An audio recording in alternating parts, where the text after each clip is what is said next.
안녕하십니까. SPM 리서치의 김영진입니다. 지금 시장에서 가장 핫한 이슈가 캐리 트레이드의 언와인딩이죠.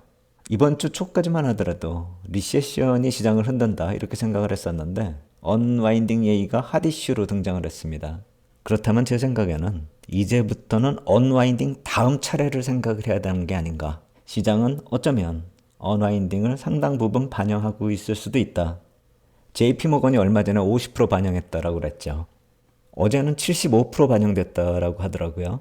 JP모건이요. 그걸 어떻게 그렇게 정확히 체크하는지 모르겠지만 어쨌든 그런 식으로 얘기를 해요. 중요한 거는 지금 시장에 반영이 되고 있다라는 점이고요. 시장에서 그 반응되는 강도를 우리가 좀 봐야 된다라는 것이죠. 그래서 그 강도가 정점을 친다라는 것을 우리가 파악하게 된다면은 그 다음 차례 쪽을 생각을 해야 된다. 전 그렇게 생각을 합니다. 제가 몇 가지 흐름을 보면서 지금 어디까지 왔는지를 체크하고 우리가 다음은 무엇을 봐야 되는지 그 말씀 한번 드리도록 하겠습니다. 제가 이 매트릭스 한번 보여드렸죠. 일본 엔 하고요. 호주 달러, 스위스 프랑, 멕시코 페소. 일본 엔 하고요. 스위스 프랑 같은 경우는 캐리 트레이드의 주체가 되는 통화이고요. 그리고 이 돈이 이쪽으로 넘어간다라는 것이죠. 캐리 트레이드의 흐름이요. 그래서 지금 통화 흐름 자체가 정반대로 흘러가고 있다라는 말씀을 드렸습니다.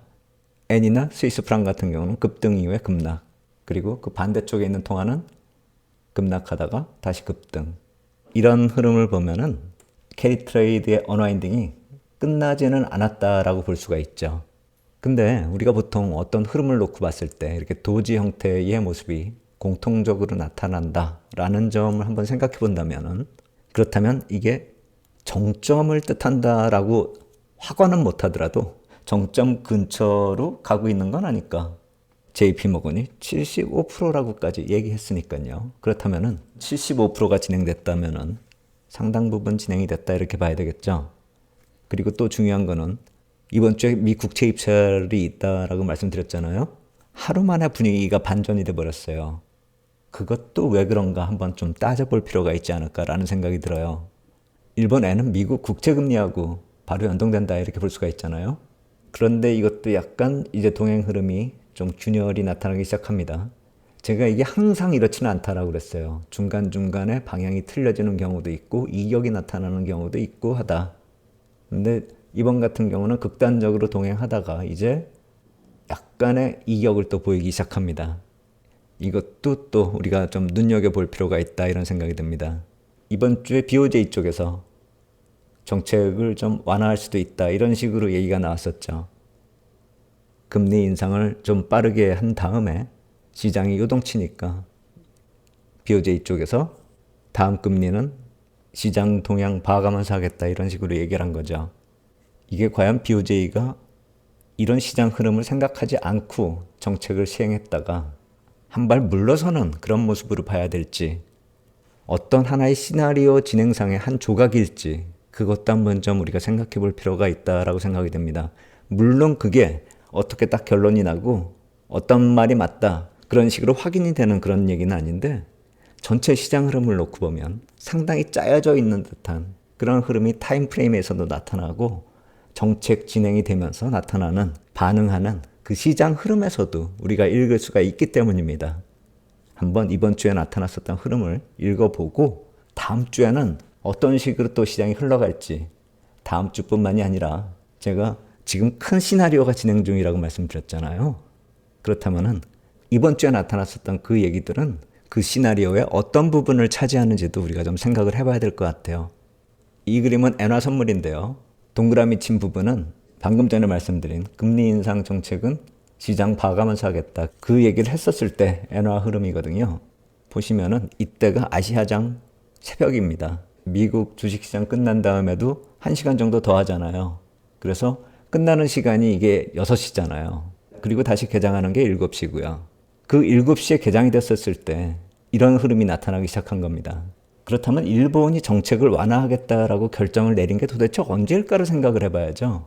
그 정책을 밝힌 건 아시아장이 막 개장할 때쯤 그 전후로 해서 공개가 됐는데 실제로 엔화가 움직이기 시작했던 건 새벽 7시 전후부터 움직였던 것이죠. 그렇다면은 그 전날에 립 서비스 한번 했잖아요. 제가 그거는 동영상에서도 말씀드렸어요. 기대했었던 얘기가 안 나오고 립 서비스로 마무리됐다. 그래서 다시 엔화가 강세로 돌아서고 있다. 그 말씀도 드렸었잖아요. 그 이후에 제가 봤을 때는 모니터링이 계속됐다라고 봐야 될 것 같아요. 모니터링 하면서 립 서비스만으로는 안 되겠구나. 그리고 기술적으로 이 정도 시점이 중요한 시점이 되는데 여기서 그렇다면 준비해 놓은 카드 내놓자. 이런 식으로 진행된 게 아닌가. 새벽에 흐름이 나타났고 아시아 시장 개장하면서 나타났었던 그 정책 흐름이기 때문에 그런 식으로밖에 해석이 될 수가 없는 것이죠. 그리고서 엔화가 다시 급락하는 그런 모습을 보인 거고요. 이게 8월 7일 이번 주 수요일에 있었던 흐름이고요. 그리고 그 정책 얘기가 나오기 이전에 엔화가 급등할 때 미국 주식 시장은 어떻게 반응을 했는지 그것도 한번 보시면은 이건 나스닥 흐름이거든요. 그리고 제가 이 타원으로 표시한 거는 엔화가 두 번에 걸쳐가지고 급등을 했거든요. 162레벨에서 152레벨까지 내려오는 그런 모습하고요. 그 다음에 152에서 147 그리고 또 147에서 142레벨로 엔달러가 급등하는 모습에서 나스닥 시장도 그 구간마다 급락세가 나타났었고요. 그것을 엔화 흐름하고 바로 비교하기 위해서 엔화 흐름을 여기다 띄워봤습니다. 이런 식으로 하락이 나타난 모습이 나스닥도 그대로 연동이 되었다. 그리고 속도 조절하겠다라는 얘기가 나오니까 엔화가 다시 내려가면서 그 내려간 폭만큼 나스닥이 딱 올라오는 모습. 시장이 충격을 먹고 이렇게 저렇게 급등락이 나타나면서 시장이 흘러갔는데 회복하는 것은 딱 정확하게 엔화가 원위치되는 그 레벨과 거의 딱 맞춰서 움직이고 있다는 것이죠. 과연 이렇게 딱딱 맞춰 들어갈 수 있을까 하는 생각이 들 정도예요. 언제부터 엔하고 나스닥이 이렇게 동행을 했었나 이런 생각이 들 정도로요. 이번에 나타난 흐름이 자산시장이 서로 이렇게 연동돼서 흘러갔다라는 그 점도 또 우리가 여기서도 또 찾아볼 수 있다라는 것이죠. 그런데 여기서 국채 쪽으로 한번 연결해 볼게요. 제가 국채 쪽을 왜 연결하냐면요. 엔캐리 언와인딩이 디레버리징으로 이어지는 그 흐름이었을 수도 있다라는 것이죠. 물론 단기적인 흐름이지만요. 이때가 10년물 국채 입찰 결과가 나왔을 때예요. 국채 입찰 결과가 안 좋다라는 얘기가 나오면서 나스닥 시장이 폭락을 해버렸죠. 근데 정작 국채는 입찰 결과가 안 좋았었다라는 국채는 그다지 큰 흐름이 없었어요. 그리고 엔화 같은 경우는 다시 또 상승을 하는 그런 모습 보였고요. 엔 상승을 보이면서 국채 시장보다 주식시장 쪽에 더 영향을 줬다. 그렇다면 이게 무엇을 뜻할까? 디레버리징에 대한 그런 걱정이 시장에서 나타났다. 이렇게 봐야 되겠죠. 왜 디레버리징하고 연결이 되냐면요. 캐리 트레이드 자체가 한순간에 사라져버리고 있는 거잖아요. 지금. 하나의 유동성 공급원이 됐었는데 그게 없어지니까 유동성이 그만큼 빠져버리는 것이고 레버리지 자체가 사라지는 그 반대 흐름에서 디레버리징 얘기가 나올 수밖에 없는 것이고 그렇다면은 그동안에 가장 수혜를 입었었던 그동안 가장 상승률이 좋았었던 나스닥 그리고 매그7 이쪽이 가장 큰 타격을 받게 되겠죠. 물론 나중에 펀더멘탈 요인으로 회복이 될 수도 있겠지만 당장은 그렇다라는 것입니다. 그리고 그렇게 유동성 자체가 사라져버린다면은 이건 단기적으로 언와인딩으로 끝나는 문제가 아니라 향후에 중장기적으로는 유동성이 감소한 모습이다. 이렇게 봐야 되겠죠. 그거 역시 마찬가지로 디레버리징으로 연결이 되는 그런 얘기고요. 그렇다면 이제 단기적으로 언와인딩 그게 이어지면은 중장기적으로 디레버리징으로 이어지는가? 그걸 한번 또 생각을 해봐야죠. 그 타이밍에서 또 변화가 나타난 게 30년물 국채 입찰입니다. 그 다음날 그러한 우려감이 드는 그 타이밍에 30년물 국채 입찰 바로 어제죠. 여기서 반전 포인트가 나타납니다. 국채 입찰 결과는 30년물도 안 좋았어요. 입찰 경쟁률이 2.31대 1, 외국인 비중 추정치가 65.3%, 그 다음에 프라이머리 딜러 비중이 19.2%. 이 아래에 표시한 거는 지난 분기 결과입니다. 외국인 비중 추정치 보면은 약간 좀 비슷해요. 평균치로 놓고 보면 64.4에서 68.5를 왔다 갔다 했으니까요. 지난 분기에. 근데 프라이머리 딜러 같은 경우는 지난 분기에 13에서 17% 왔다 갔다 했거든요. 그렇다면 뭐 한 평균 한 15% 정도 되는 것이죠. 그게 많이 늘어났잖아요. 결국 그렇다면은 투자회사 쪽에서 많이 감소했다. 이렇게 볼 수가 있는 것이고요. 그거를 프라이머리 딜러들이 비중을 메웠다. 이렇게 볼 수가 있는 것이죠. 결과만 놓고 보면은 10년물하고 크게 다르지 않고 안 좋았다 이렇게 봐야 되겠죠. 그런데 외국인 비중이 많이 줄어든 건 아니고 미국 내 투자자 비중이 줄어들면서 프라이머리 딜러 쪽으로 넘어갔다. 프라이머리 딜러 중에서는 외국계 증권사도 있어요. 도이치 같은데, 그리고 또 UBS 같은데, 그리고 일본계도 있죠. 다이와 증권이나 미즈호도 있고 노무라도 있고요. 혹시 이 30년물 입찰 이날 프라이머리 딜러 비중이 늘어난 거는 투자은행하고 미리 보조를 맞춘 거다 이렇게 볼 수도 있겠고, 보통 프라이머리 딜러가 떠안는 그런 경우가 되는데 여기서 반전이 나타난 게 아닐까. 언와인딩이 대강 마무리되고 캐리 트레이딩의 하단이 확인이 된 게 아닌가. 저는 그 생각도 한번 해보는 것입니다. 그렇다면은 유동성의 반전이 나타나는 것이고요. 단기적으로 언와인딩이 끝난 다음에 중장기적으로 유동성 부족, 그러니까 유동성 위기로도 갈 수 있는 그런 상황이 언와인딩 직후에 다시 새로운 캐리 트레이드의 기회가 되는 게 아닌가.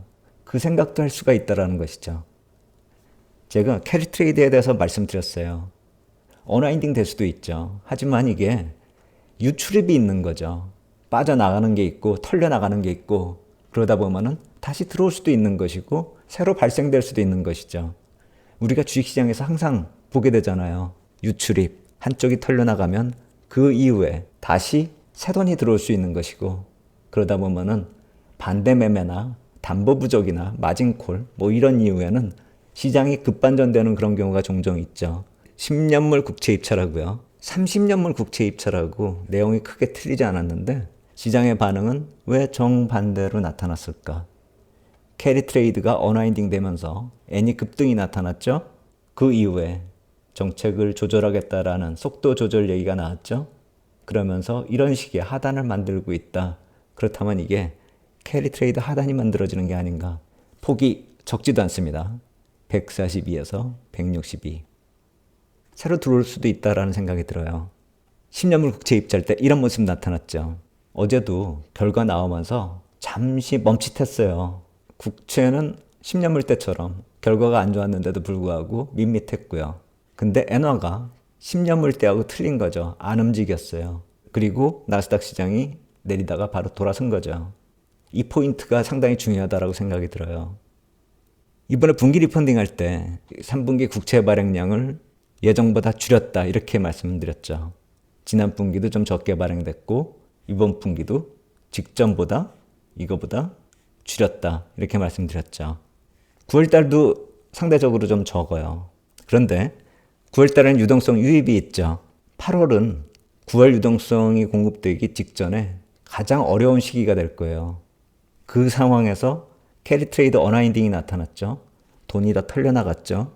미국 국채 발행 스케줄 한번 살펴볼까요?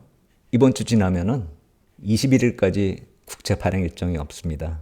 그렇다면 왜 언와인딩 자체가 이번 주에 피크치를 형성했을까? 미국 국채 발행량도 많은 그런 주에 왜 저런 일이 나타났을까? 그거 한번 좀 생각을 해봐야 될 것 같아요. 가장 어려운 시기에 가장 어려운 문제를 풀어버렸다 이렇게도 볼 수가 있는 것이죠.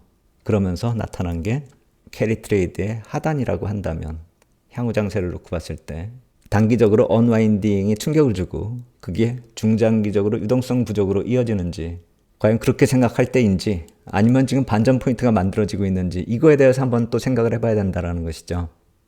중요한 시점입니다. 제가 몇 가지 포인트를 더 찾아서 주말에 더 자세한 자료 한번 말씀드리도록 하겠습니다.